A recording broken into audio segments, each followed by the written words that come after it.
Okay, we'll see how to use Newton's method to approximate fourth root of 75. And the first thing that we need is the function that we... Okay, we'll see how we can use Newton's method to approximate fourth root of 75. And the first thing that we need is a function. And this is how we can do it. We can call this to be x first. So the fourth root of 75, put that to be x. And then from here, we can just raise both sides to the fourth power so that we can get rid of the fourth root. And we get 75 is equal to x to the fourth power. And remember, the purpose of Newton's method is to solve for the zero or the root of the function. So we want to see zero on one side. So let me move this to the other side, but I will write it as x to the fourth power being equal minus 75 being equal to 0. So we can call this to be our function now. So I will just say let f of x being equal to x to the fourth power minus 75. And the next thing that we need is we need to have a good initial guess. How can we do it though? Well, let's just kind of approximate this a little bit. You see, if we have f of, let's say, 2 to the fourth power is 16. So keep that in mind. And then minus 75. 16 minus 75 is negative 59. Yeah. Okay, it's too far below 0. Okay, keep that in mind. But if we have f of 3 to the fourth power is 81. And then minus 75, and that will give us 6. So as you can see, we can expect that this value is going to be closer to 3 rather than 2.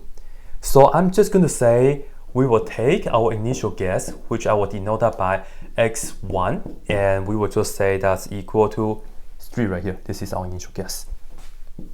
Again, because the fourth root of 81 is 3, and then we are talking about fourth root of 75, so this is pretty good. And let's just go ahead and get to work.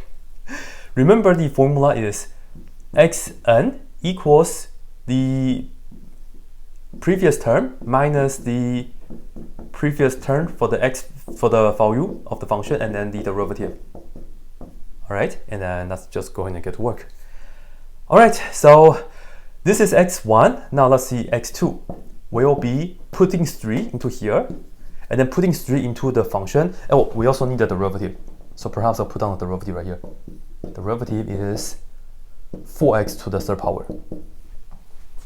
Okay, 3, put it here. We get 3 to the fourth power minus 75 over putting 3 into here for the, yeah, so just work that out. Yeah. And then just work that out. I will see this right here is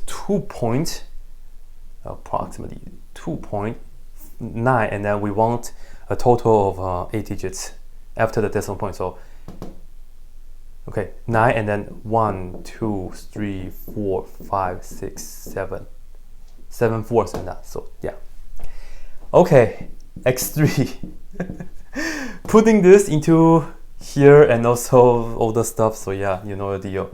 2.9444444, and 1, 2, 3, 4, 5, 6, 7, so 8 digits, minus, put it here into the function, so 2.91234567 to the fourth power and then minus 75 over 4 times 2.1234567 to the third power.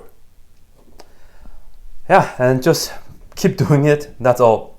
And this right here will be approximately, okay, 2.942832 and then 28.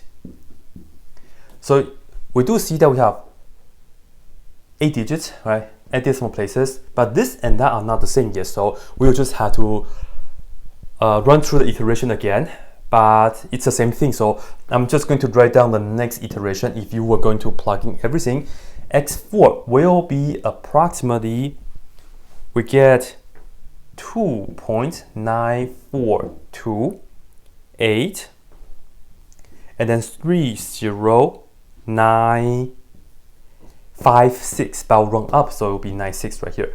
And you can see that, oh, it's off by right here, right? So let's see.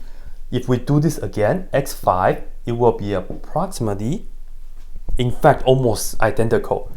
Yeah, and the first 8 digits after the decimal point, it's actually, yeah, they are actually the same. So we can see that we don't have to continue because, yeah, this is pretty much it. Because the more you do it, yeah, you cannot see the changes after that. So this will be a super good approximation for this after just like 2 or 3 iterations. That's it.